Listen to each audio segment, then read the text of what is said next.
Shalom saudara terkasih di dalam Tuhan Yesus Kristus. Pada pagi hari ini kita akan merenungkan kebenaran firman Tuhan. Namun sebelumnya mari kita berdoa terlebih dahulu. Terima kasih Tuhan karena kami diberikan kesempatan untuk boleh dapat bangun di pagi hari ini. Dan kami akan merenungkan sabda-Mu sebelum kami memulai aktivitas kami. Kiranya Allah Roh Kudus menerangi hati dan pikiran kami, agar kami dapat mengerti dan juga melakukan firman Tuhan di dalam kehidupan kami. Terima kasih Tuhan, berbicaralah karena kami sudah siap untuk mendengarkan sabda-Mu.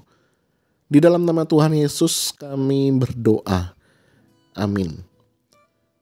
Tema renungan hari ini saya akan berikan dengan judul Pujian Sebelum Kemenangan. Terambil dari Markus 14 ayat yang ke-26. Markus 14 ayat yang ke-26. Sesudah menyanyikan nyanyian pujian, pergilah mereka ke Bukit Zaitun. Sedemikian jauh pembacaan firman Tuhan, mari kita merenungkannya.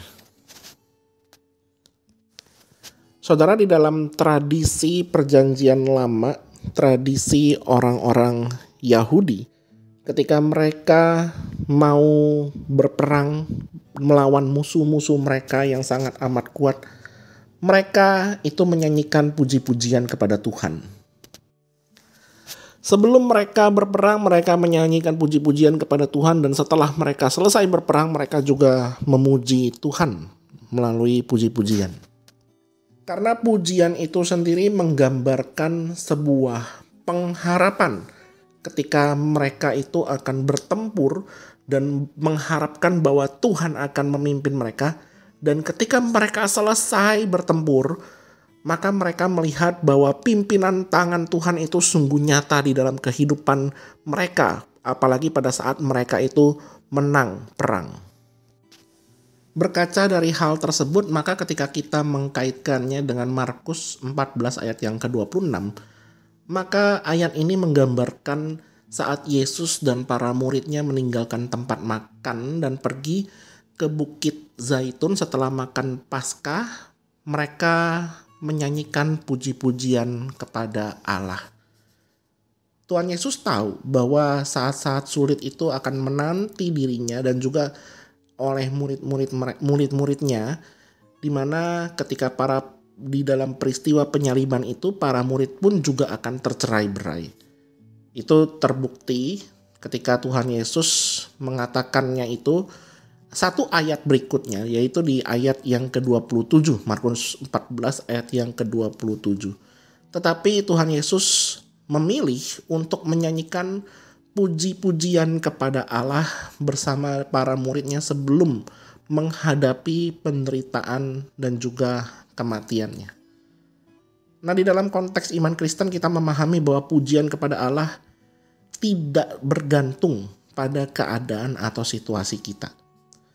Bahkan di tengah-tengah kesukaran dan ketidakpastian, kita itu juga dipanggil untuk terus menyanyikan pujian kepada Allah.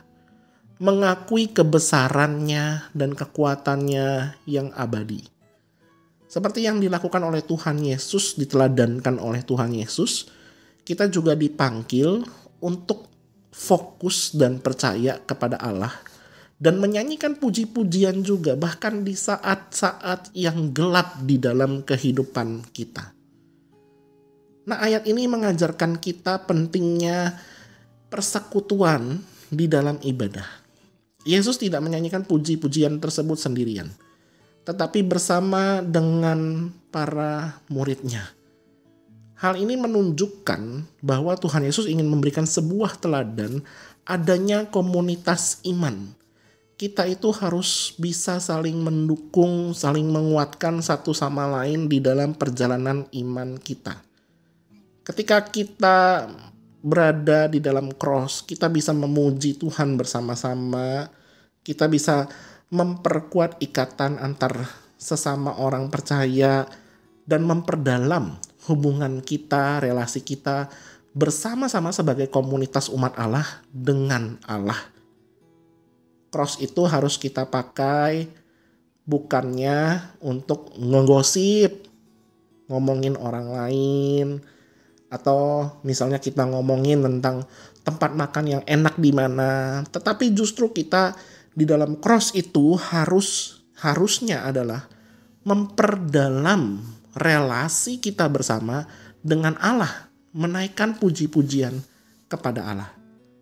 Nah, dengan demikian Markus 14 ayat 26 mengingatkan kita untuk terus menyanyikan pujian kepada Allah di dalam segala situasi.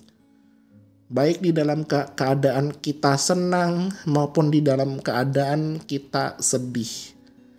Kita itu dipanggil untuk tetap melihat dan tetap fokus percaya kepada Allah kita. Bahwa kita mau melihat Allah itu tidak berubah di dalam segala situasi. Karakternya yang baik itu tidak berubah. Karakternya yang maha kuasa itu juga tidak berubah. Bahkan di tengah-tengah kesulitan kehidupan kita.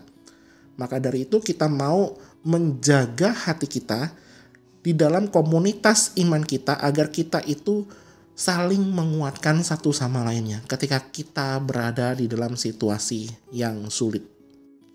Maka dari itu sekali lagi kita perlu tetap terfokus kepada Tuhan dan caranya adalah menyanyikan puji-pujian di dalam kelompok kecil kita bersama-sama agar kita dapat berfokus kepada pengharapan yang diberikan oleh Tuhan, berfokus kepada karakter Tuhan, dan juga di dalam puji-pujian itu kita bisa saling menguatkan dan juga bertumbuh di dalam iman. Mari kita berdoa.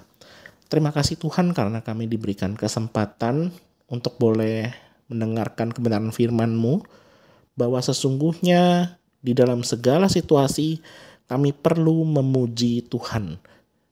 Di dalam puji-pujian tersebut kami diingatkan bahwa Engkau Allah adalah Allah yang maha baik, maha kuasa, dan karakter dari Allah tersebut tidak berubah. Tetapi yang paling sering berubah adalah hati kami ya Tuhan.